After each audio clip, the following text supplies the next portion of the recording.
55-year history of the CCP was written with blood and lies. In order to maintain absolute domination, the CCP, which is possessed by an evil specter, has created terror by ceaselessly killing.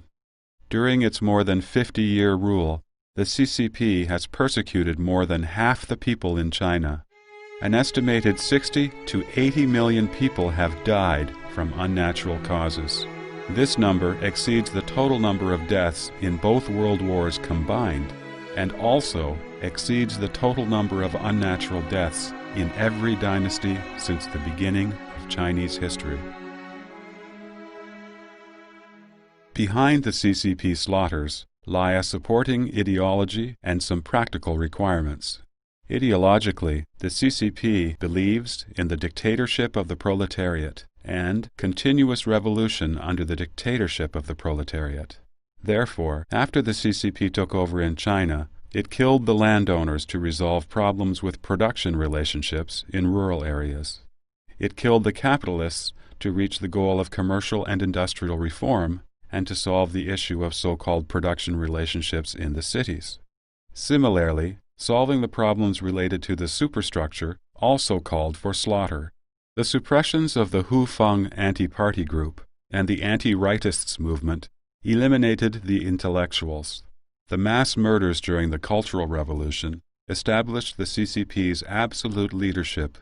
The 1989 Tiananmen Square massacre was used to prevent political crisis and to squelch demands for democracy. The persecution of Falun Gong is meant to resolve the problem of having people with traditional beliefs and who practice Qigong. These actions were all necessary for the CCP to strengthen its power and maintain its rule in the face of continual financial crisis, political crisis, and crisis of belief. Except for the Falun Gong issue, almost all the foregoing political movements were utilized to revive the evil specter of the CCP and incite its desire for revolution. The CCP also used these political movements to test CCP members, eliminating those who did not meet the party's requirements. Killing was also necessary for practical reasons. The Communist Party began as a group of thugs and scoundrels who killed to obtain power. Once this precedent was set, there was no going back. Constant terror was needed to intimidate people and force them to accept, out of fear, the absolute rule of the CCP. On the surface, it may appear that the CCP was forced to kill, and that various incidents just happened to irritate the CCP evil specter and accidentally trigger the CCP killing mechanism.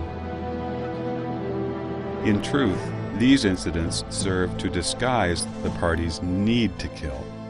Periodic killing is required by the CCP. Without these painful lessons, people might begin to think the CCP was improving and start to demand democracy, just as the idealistic students in the 1989 democracy movement did. Recurring slaughter every 7 or 8 years serves to refresh people's memory of terror and to warn the younger generation that whoever works against the CCP, whoever wants to challenge the CCP's absolute leadership, or whoever attempts to tell the truth about Chinese history, anyone who does these things will get a taste of the iron fist of the dictatorship of the proletariat.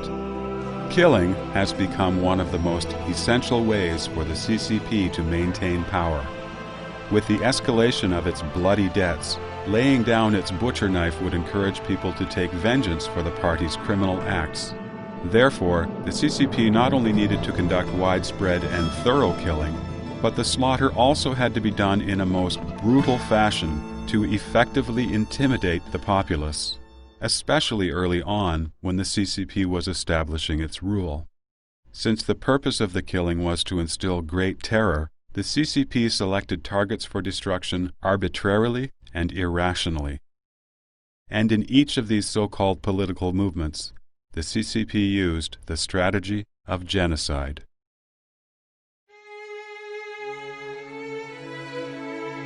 And the slaughter still continues today. The stories behind the slaughter are both extremely tragic and rarely seen. As a result, In addition to the destruction of countless individuals and families, the CCP has destroyed the soul of the Chinese people. A great many people have become conditioned to react to the CCP's threats by entirely surrendering their reason and their principles.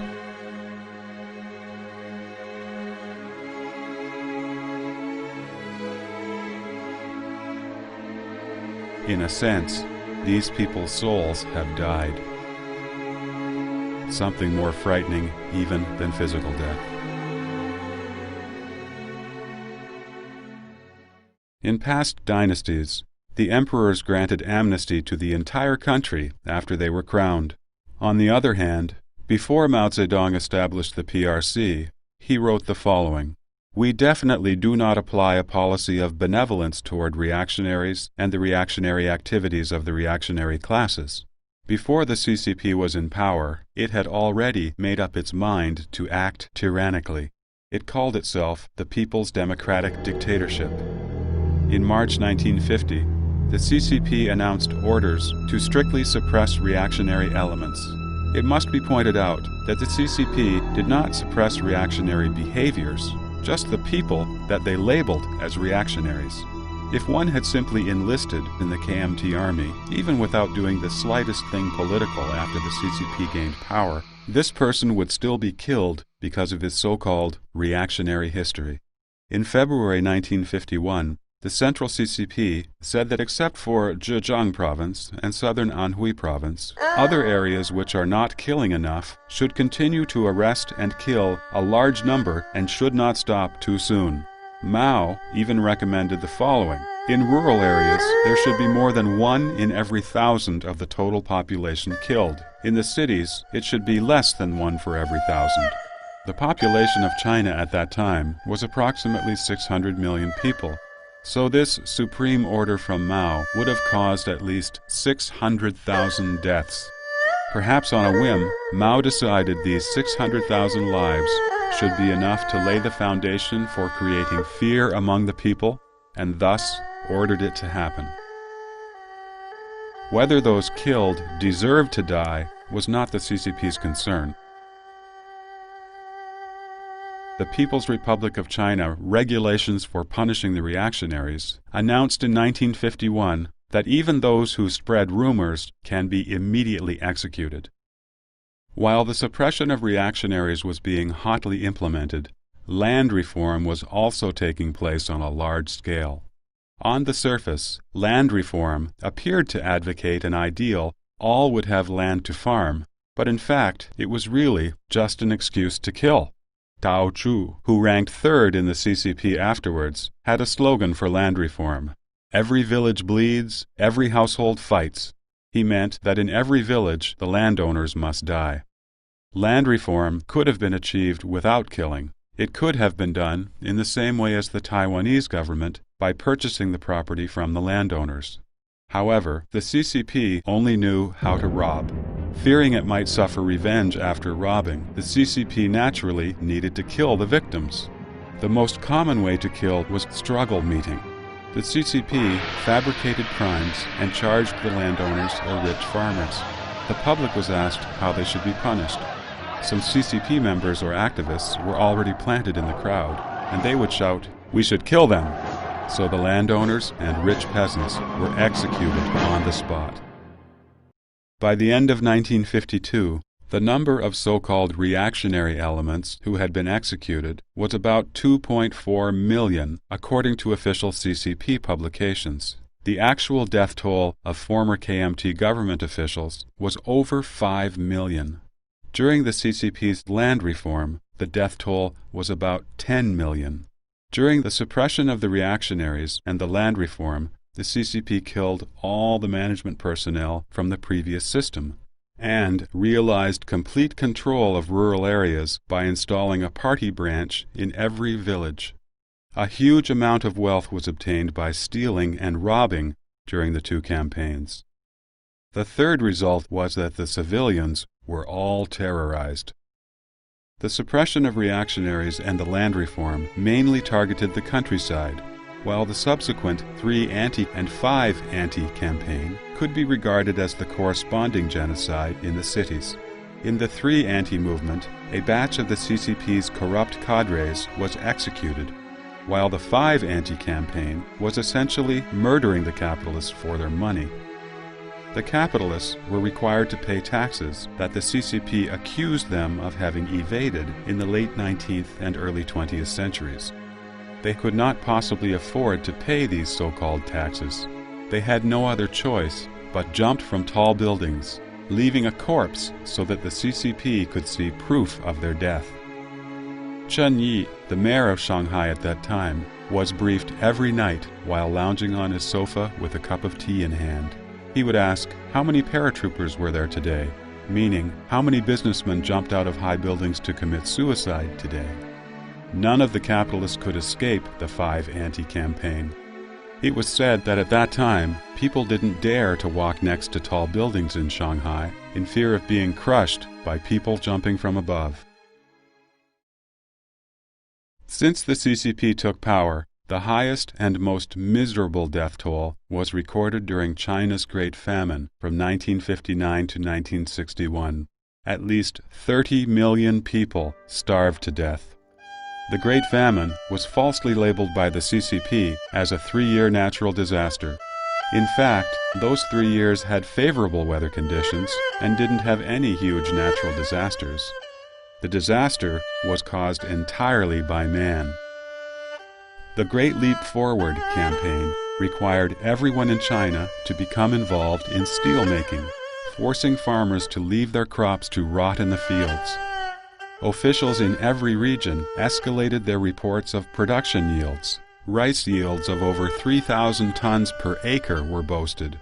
Consequently, the grain rations, seeds, and staple foods of the peasants were all confiscated as a form of taxation according to these exaggerated yields. He Yiran, first secretary of the party committee of Liuzhou Prefecture, said that the Liuzhou area must strive to get first place in the competition for highest yield, no matter how many local people would die as a result. In some areas, the government even issued orders forbidding cooking to thereby prevent the peasants from eating their crops. Many peasants did not even dare to cook the food they found growing in the wild and died of starvation. In the book Historical Records of the People's Republic of China, published in 1994, it states the number of unnatural deaths and reduced births from 1959 to 1961 is estimated at about 40 million. This is likely to be the world's greatest famine in this century. In this report, unnatural deaths and reduced birth population actually represents the number of people starved to death. Historically, in times of famine, the government would provide rice porridge. They would distribute the crops and allow victims to flee from famine-stricken areas. The CCP, however, regarded fleeing from the famine as a disgrace to the party's prestige and ordered militiamen to block roadways to prevent the victims from escaping the famine. When the peasants were so hungry as to snatch grain from grain depots, the CCP ordered shooting at the crowd and labeled those killed as counter-revolutionary elements. A great number of peasants were starved to death in many provinces, including Gansu, Shandong, Henan, Anhui, and Guangxi. The hungry peasants were forced to take part in irrigation work and steel making. Many dropped to the ground while working and never got up again. At the end, those who survived had no strength to bury the dead. Many villages died out completely. In the most serious famines in China's history prior to the CCP, there were cases in which families exchanged one another's children to eat, but nobody ever ate his own children. Under the CCP reign, however, people were driven to eat those who died, cannibalize those who fled from other regions, and even kill and eat their own children. The writer Sha Qing depicted this scene in a book, An Obscure Land of Bayou. In a peasant's family, a father was left with only his son and daughter during the Great Famine. One day, the daughter was driven out of the house by her father. When she came back, she could not find her younger brother, but saw white oil floating in the cauldron and a pile of bones next to the stove. Several days later, the father added more water to the pot and called his daughter to come closer. The girl was frightened and pleaded with her father from outside the door. "Daddy, please don't eat me. I can collect firewood and cook food for you. If you eat me, nobody else will do this for you." The final extent and number of tragedies like this is unknown. But we do know that the CCP cadres at different levels, the ones directly responsible for these tragedies, had resisted telling the truth in the face of tens of millions starving to death. As a result, they passed the CCP's test. After the Great Famine, the responsible provincial officials merely participated in the formality of self-criticism. Li Jinchuan, the CCP secretary for Sichuan province, where millions of people died from starvation, was promoted. Yet the CCP misrepresented these people as being worthy of noble honor, claiming that the CCP was leading people to bravely fight the natural disasters and continued to tout itself as great, glorious, and correct. Everything the CCP does serves only one purpose: gaining and maintaining power. Killing is a very important way for the CCP to maintain its power. The more people killed and the crueler the killings, the greater the ability to terrify. In his book, The Enemy Within, Father Raymond J. de Jager relates the killing stories he witnessed in North China during the Sino-Japanese War. One day, the CCP required everyone to go to the square in the village.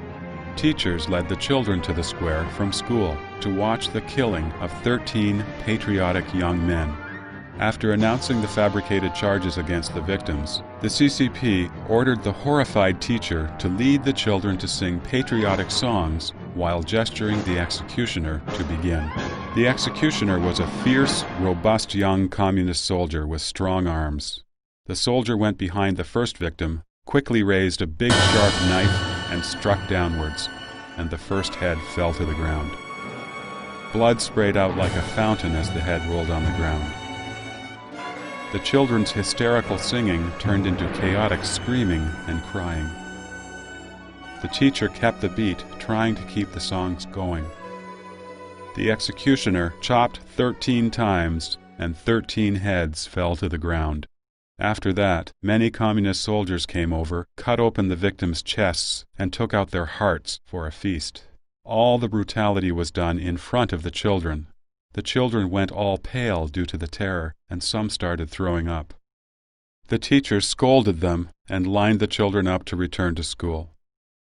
After that, Father de Jager often saw children being forced to watch killings. The children became used to the bloody scenes and numb to the killing. Some even started to enjoy the excitement. When the CCP felt that simple killing was not horrifying and exciting enough, they invented all kinds of cruel tortures. For example, forcing someone to swallow a large amount of salt without letting him drink any water. The victim would suffer until he died of thirst. Or stripping someone naked and forcing him to roll on broken glass. Or cutting a hole in the frozen river in the winter and throwing the victim into the hole. The victim would either freeze to death or drown. Father de Jager's book also told stories like the following one. A CCP member in Shanxi province invented a terrible torture. One day when he was wandering in the city, he stopped in front of a restaurant and stared at a big boiling vat. Later, he purchased several giant vats and immediately arrested some people who were against the Communist Party. During the hasty trial, the vats were filled with water and heated to boiling. The 3 victims were stripped naked and thrown into the vats to boil to death after the trial. At Pingshan, I witnessed a father being skinned alive. The CCP members forced the son to watch and participate in the inhumane torture, to see his father die in excruciating pain and to listen to his father's screams. The CCP members poured vinegar and acid onto the father's body.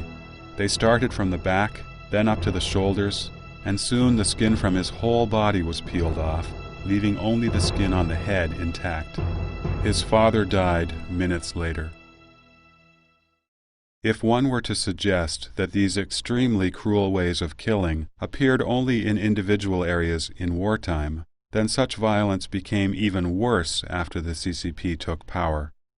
During the Red Terror in 1966, all the 5 black classes, the landlords, rich farmers, reactionaries, bad elements, and rightists, were eradicated according to a policy of genocide across many areas.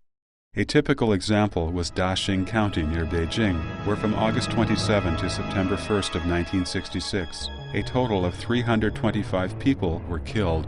The oldest killed was 80 years old, and the youngest only 38 days. 22 entire households were killed with no one left. Yu Luowen recorded a narrative in his investigation of the Daxing massacre. Beating a person to death was a common scene. On Shatan Street, a group of male Red Guards tortured an old woman with metal chains and leather belts, and then a female Red Guard jumped on her body and stomped on her stomach. The old woman died on the scene. There were many different ways of killing, including beating with batons, cutting with sickles, and strangling with ropes. The way to kill babies was the most brutal. The killer stepped on one leg and then pulled on the other leg, tearing the baby in half. Besides beating people to death, the beginning of the Cultural Revolution also triggered a wave of suicides. Many famous intellectuals ended their own lives at an early stage of the Cultural Revolution. The figures announced by the CCP for the Cultural Revolution were over 4.2 million people detained, over 1.7 million people died of unnatural causes. Over 135,000 people were labeled as counter-revolutionaries and executed. Over 237,000 people were killed, and over 7 million were disabled in armed attacks, and 71,200 families were destroyed. Statistics compiled from county annals show that 7.75 million people died of unnatural causes during the Cultural Revolution. The Cultural Revolution was the most frenzied leftist period in China. Killing became a competitive way to exhibit one's revolutionary standing, so the slaughter of class enemies was extremely cruel and brutal. The CCP mobilized mass campaigns inside and outside the party, starting to kill in the areas of literature, art, theater, history, and education. The CCP targeted the first attacks on several people.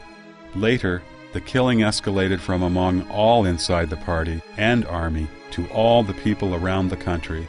Armed fighting eliminated physical bodies, cultural attacks killed people's spirit.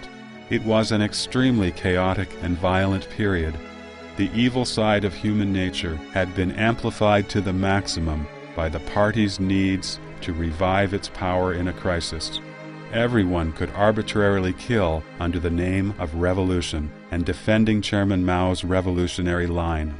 The Cultural Revolution was an unprecedented nationwide exercise of eliminating human nature. Writer Zheng Yi described the cannibalism in Guangxi province during the Cultural Revolution. The beginning stage. The terror was covert and gloomy. At midnight, the killers tiptoed to find their victim and cut him open to remove his heart and liver. They ate the organs in silence. The peak stage. Veteran killers had gained experience in how to remove hearts and livers while the victim was still alive. The head killer was entitled to the heart, liver, and genitals, while others would take what was left. These dreadful scenes were adorned with flying flags and slogans. The mass frenzied stage. People were madly eating other people. Often, victims were first publicly criticized, which was always followed by killing and then cannibalism. As soon as a victim fell to the ground, people took out the knives they had prepared and surrounded the victim, cutting off any body part they could get hold of. And people enjoyed cannibalistic feasts. Do not mistakenly think that such a festival of cannibalism was purely an unorganized behavior of the people. The CCP was a totalitarian organization controlling every single cell of the society. Without the CCP's encouragement and manipulation, the cannibalism movement could not have happened at all. A song written by the CCP in praise of itself says, "The old society turned humans into ghosts. The new society turned ghosts into humans." However, these killings and cannibalistic feasts tell us that the CCP could turn a human being into a monster or a devil, because the CCP itself is crueler than any monster or devil. Family is the basic unit of the Chinese society. It is also the traditional culture's last defense against the party culture. That is why damage to the family is the cruelest in the CCP's history of killing. Because the CCP monopolizes all social resources, when a person is classified as being on the opposing side of the dictatorship, he or she will immediately face a crisis in livelihood, be accused by everyone in society, and stripped of his or her dignity. Because they are treated unjustly, the family is the only safe haven for these innocent people to be consoled. But the CCP policy of implication kept family members from comforting each other. Otherwise, they too risked being labeled opponents of the dictatorship. Family members' betrayal, reporting on, publicly criticizing, or denouncing them, is the last straw that breaks their spirit. Many people have committed suicide as a result. In all previous political movements, over half of the Chinese population has been persecuted by the CCP, and the number of families destroyed by the CCP is estimated to be over 100 million. One person died and the family was broken. Father and son, mother and daughter were forced to renounce their relationships. Some were disabled, some went crazy, and some died young because of serious illness brought about by torture. The record of all these family tragedies is very incomplete. Zhang Zhixin's daughter, Linlin, recalled that in the early spring of 1975, when she was in a so-called study session for the families of death row inmates, a person from Shenyang court said loudly, "Your mother is a real die-hard counter-revolutionary. She is against our great leader, Chairman Mao. If she is executed, what will your attitude be?" My heart was broken, but I pretended to be calm, trying hard to keep my tears from falling. My father told me that we could not cry in front of others, otherwise we had no way to renounce our relationship with my mother. Father answered for me, "If this is the case, the government is free to do what it deems necessary." The person from court asked again, "Will you collect her body if she is executed? Her belongings in prison?" Father answered, "We don't need anything." Staggering along, we walked home against the howling snowstorm. Father gently opened the suitcase we brought from our old home in Shenyang and took out our mother's photo. He looked at it and could not hold back his tears. I put my head into Father's arms and started crying loudly. Father patted me and said, "Don't do that, sweetheart. We cannot let the neighbors hear it." Father held my brother and me tightly in his arms. We shed many tears that night, but we could not cry freely.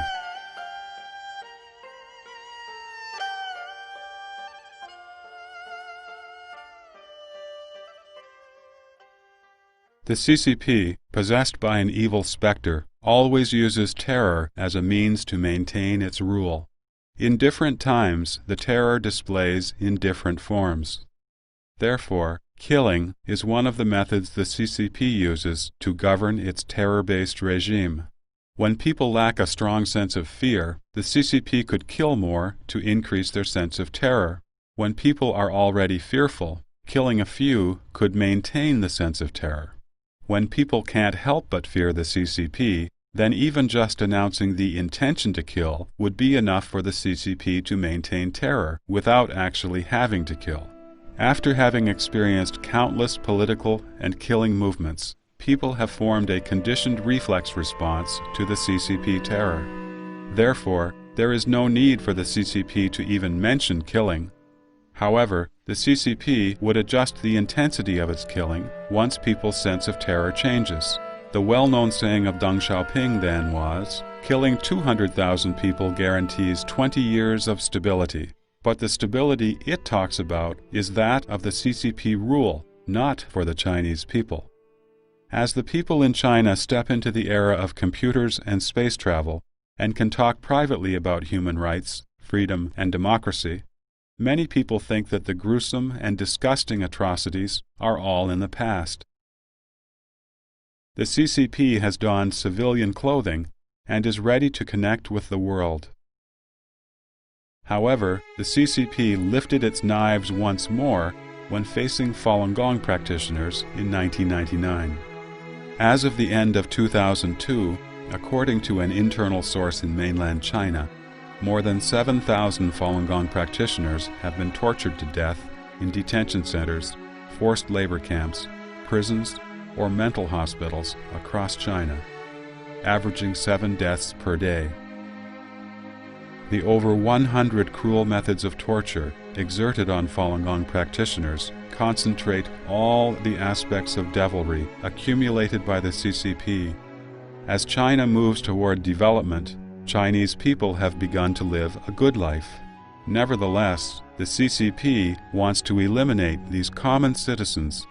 This kind of regression under the superficial face of progress and a persecution hidden behind a wall of lies that show the CCP nature of killing, even when not spilling blood, exposes its extreme devilry. During its long process of killing, the CCP has used various different ways to kill people depending on the period of time. The most often used ways include, number 1, creating propaganda before killing, fabricating lies as the excuse for killing and inciting hatred for those about to be killed. Number 2, killing people not only through the machine of its dictatorship, but also by actively mobilizing people to kill each other. 3, destroying one's spirit before killing his physical body. Policies such as leniency to those who confess and severe punishment to those who resist force people to give up their own thoughts and beliefs. 4. Using both carrot and stick. The CCP always claims that the majority of the population is good, and it only attacks a small portion of the population. 5. Nipping potential threats in the bud and secretive extrajudicial killings. The CCP always arrests the so-called ringleaders and then draws up secret verbal regulations and orders. 6. Killing one to warn others. 7. Famous people with international influence are usually suppressed but not killed by the CCP. The purpose of this is to conceal the killing of those whose deaths will not draw public attention. In addition to killing people within China and inside the party with great delight, the CCP also participated in killing people abroad, including overseas Chinese people, by exporting the revolution. The Khmer Rouge is a typical example. Pol Pot's Khmer Rouge existed only for 4 years in Cambodia. Nevertheless, from 1975 through 1978, more than 2 million people, including over 200,000 Chinese, were killed. Pol Pot worshipped Mao Zedong.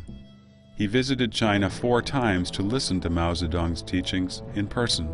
Theories such as political power grows out of the barrel of a gun, class struggle, dictatorship of the proletariat, and so on. Later, these became the basis for how he ruled Cambodia. After returning to Cambodia, Pol Pot changed the name of his party to the Cambodian Communist Party and established revolutionary bases according to the CCP's model of encircling cities from the countryside. The CCP spared no effort to support the Cambodian Communist Party. In 1970, when most Chinese people were going hungry, China gave Pol Pot arms for 30,000 soldiers. In 1975, after taking power for 2 months, Pol Pot went to Beijing to pay a visit and listen to instructions. Prince Sihanouk's 2 sons were killed by the Cambodian Communist Party, and Pol Pot obediently sent Prince Sihanouk to Beijing on Zhou Enlai's orders. It was well known that when the Cambodian Communist Party killed people, they would even kill babies in their mothers' wombs to prevent any possible troubles in the future. But at Zhou Enlai's request, Pol Pot obeyed without protest. With one word, Zhou Enlai saved Prince Sihanouk, but the CCP did not object to the killing of more than 200,000 Chinese by the Cambodian Communist Party. At that time, the Chinese Cambodians went to the Chinese embassy for help, but the embassy ignored them. In May 1998, when the large-scale murder and rape of ethnic Chinese took place in Indonesia, the CCP did not say a word and even blocked the news inside China.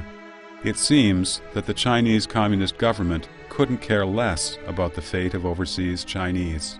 It didn't even offer any humanitarian assistance. Stalin once said that the death of one man is a tragedy, but the death of 1 million is merely a statistic.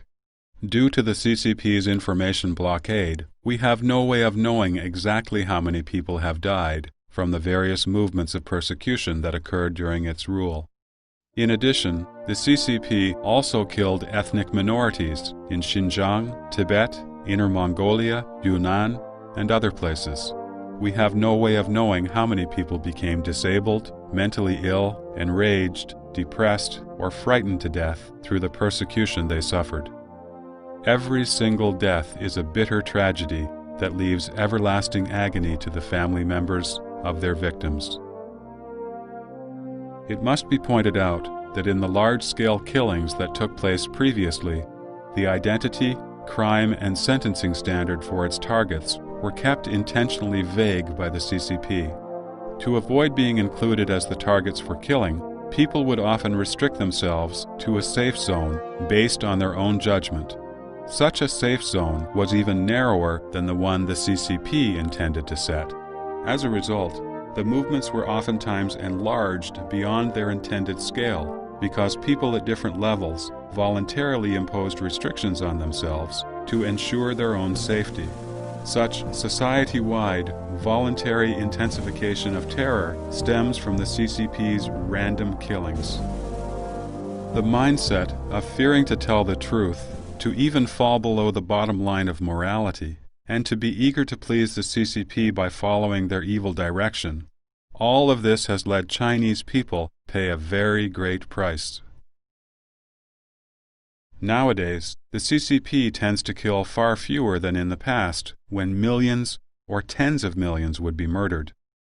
There are two important reasons for this.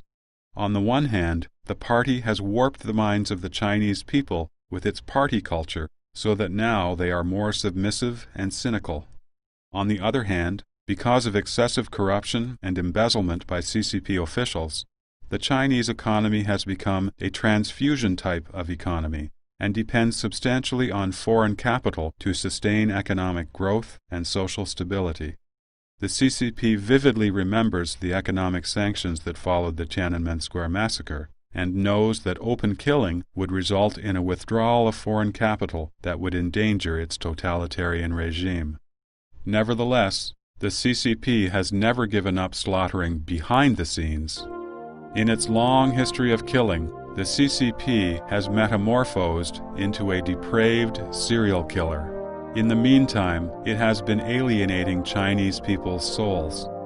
As a result, people learn to ignore others' lives and agonies, and have become accustomed and numb to all kinds of inhuman atrocities, treating the lucky escape of atrocities to be the most rejoicing thing. In this way, by depending on brutal persecution, the CCP has been able to maintain its rule.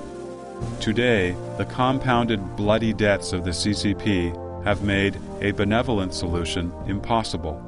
It can only rely on intense pressure and totalitarian rule to maintain its existence until its final moment. The CCP's bloodthirsty nature has never changed. It will be even less likely to change in the future.